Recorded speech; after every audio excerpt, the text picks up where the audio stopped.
Greetings and salutations, YouTubers. This is ZillaFan85 back today with my latest video, my latest figure review.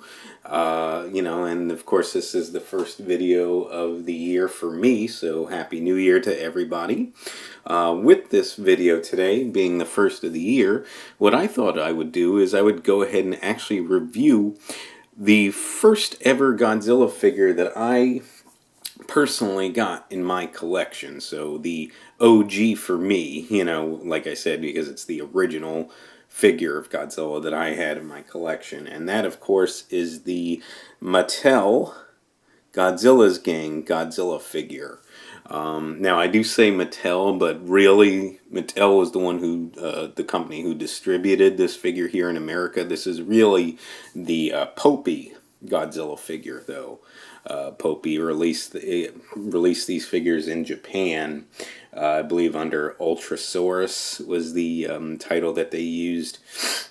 The thing is, it's hard to find a lot of information on this. I did the best I could. I was very young when I got this. I was about 5 years old when I got this. My great aunt gave this to me as a gift. Which is really cool, and I was just starting to get into, giant monsters and whatnot at the time, so wasn't really a total Godzilla fan as of yet at that point, but, I definitely always liked the figure. I was always into dinosaurs, and of course I was starting to get into King Kong around that time. And then of course a few years later is when I really, ramped up and became a true Godzilla fan, kaiju fan.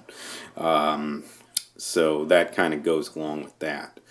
But like I said, I was very young when I got this, so I didn't have a lot of information. This, though, again, was the original Godzilla figure that I got in my collection. Shortly after, about a year or two later, my parents had gotten me the Imperial Godzilla along with the Imperial King Kong figure. We got those in Toys R Us. So those I will definitely plan to review in the future. But, like I said, this was the first ever figure of Godzilla that I got in my collection, so I wanted to, just kind of go ahead and go over this with you guys. These figures were released in 1978. Like I said, originally released in Japan by Popy, and you will actually see the branding of Popy on this, and then Mattel distributed these figures here in America. So, just jumping into it here. And trying a little bit of a different setup today, guys, because I'm trying to use my chair now to sit down. Usually I kneel down and it gets very strenuous, especially on my knees. So now I'm trying to shift the table over and use my chair. But anyway, so let's go ahead and start with the paint and the detail on this guy. Now, as you can see, the paint scheme definitely done in a very greenish hue, so obviously not really, true to form for Godzilla. Definitely very stylized, but it still looks pretty cool nonetheless. There's like different shadings of green throughout, as you guys can see. I'm doing the best I can to capture it for you, so I'll try and lift the camera up as well. But you guys can see different shades of green, some very, very dark green here on the chest and abdomen. You see some of that shading done throughout as well, and then some of the lighter green. And I do apologize again, this is a very old figure. I was about 5 years old when I got this, so it is, pretty dusty. I try to maintain it as best as I could, but, again, it's very old. So, but the detail, though, otherwise very nicely done. You can see all the scaling done throughout here. Really, really looks good. Very, very rough texturing with all the scales and whatnot. You got all the nice detail work on the claws there, the finger claws, and then, of course, on the toes there.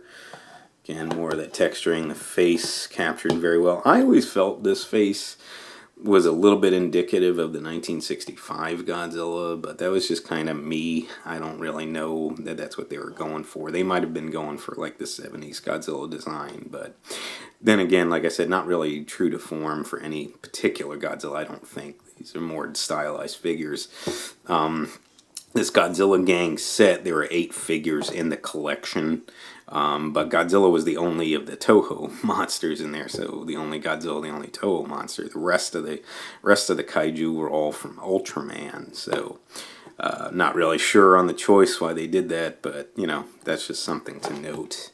But anyways, though, looking at the face again there, the nostrils kept captured very well. You got the eyes there and sort of like this bluish color with the black dots for the pupils there on either side. You guys can see the teeth, nice and kind of pearly white. It's just that mine, again, it's old, so it's you know, it's got some wear and tear on it. So you can see some of the paint worn out on the teeth there. But if you see on the inside of the mouth, if the camera can pick it up, you do have like a, I don't know how well the camera's picking it up, but you do have like a red tongue painted inside. Again, paint's kind of worn out, so it's a little hard to tell. And then just like a deeper color done for the roof of the mouth and whatnot. But the paint on the tongue is actually red, so you know, there is that. So that's a cool little attention to detail there. You got the nice row of dorsal spines here, the larger row in the middle, and then the 2 smaller rows on the outside. Again, textured, detailed very well, all again done in that greenish color scheme there, as you guys can see. And then taking a look down here, now this is what I wanted to point out, or at least one of the things anyways, on the bottoms of the feet there, that is actually signature of Popy's trademark, those sort of footprints that are imprinted on the bottom of his feet there. And then you can actually see the copyright information there as well on the bottom. So made in Taiwan, and of course you got the Popy branding right there as well. So like I said, these were manufactured by Popy, and they were you know, distributed by Popy in Japan, but distributed by Mattel here in America. So that is something to note. And then otherwise you got the detailing there on the bottom of the tail there, on the underside of his body there.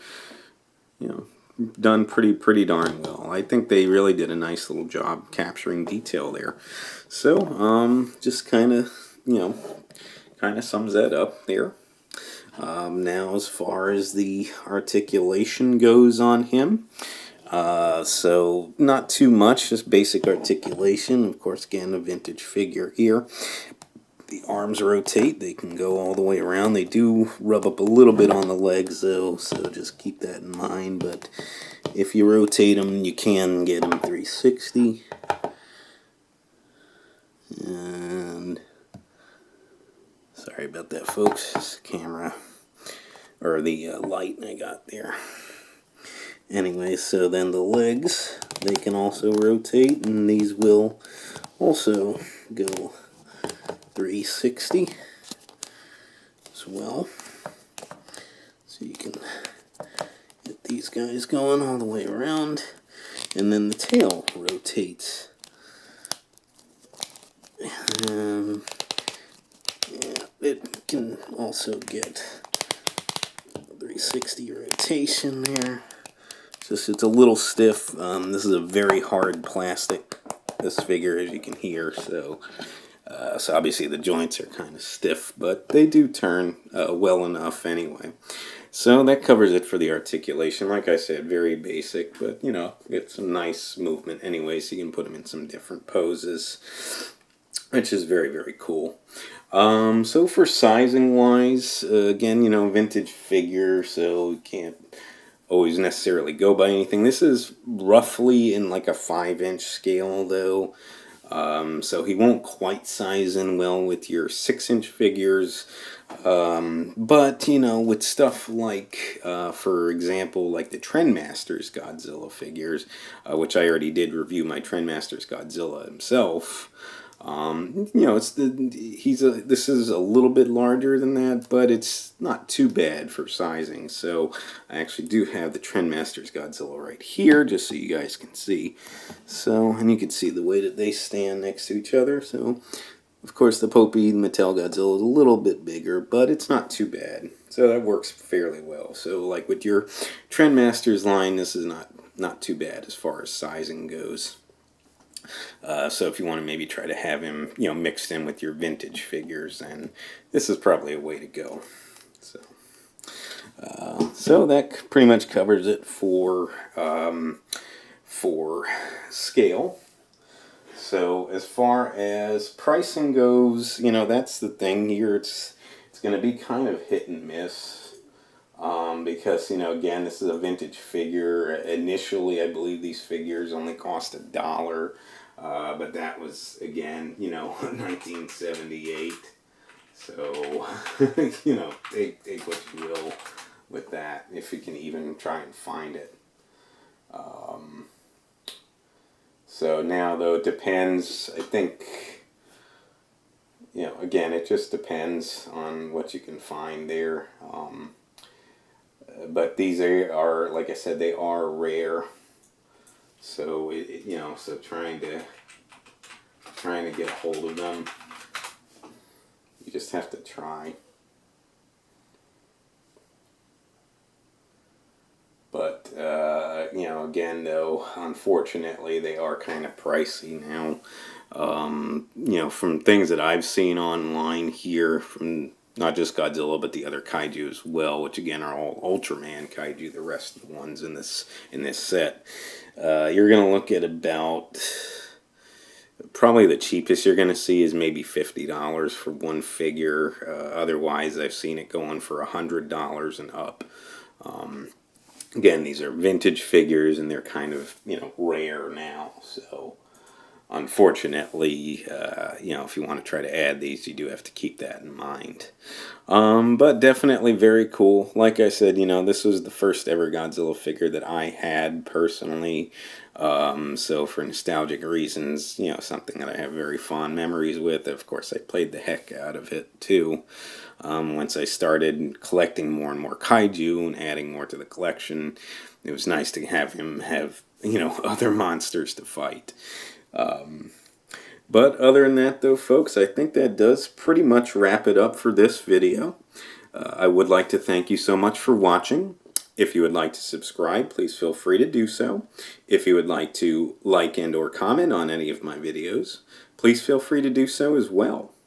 And just remember, until next time, ladies and gentlemen, you be good to yourselves, and sayonara.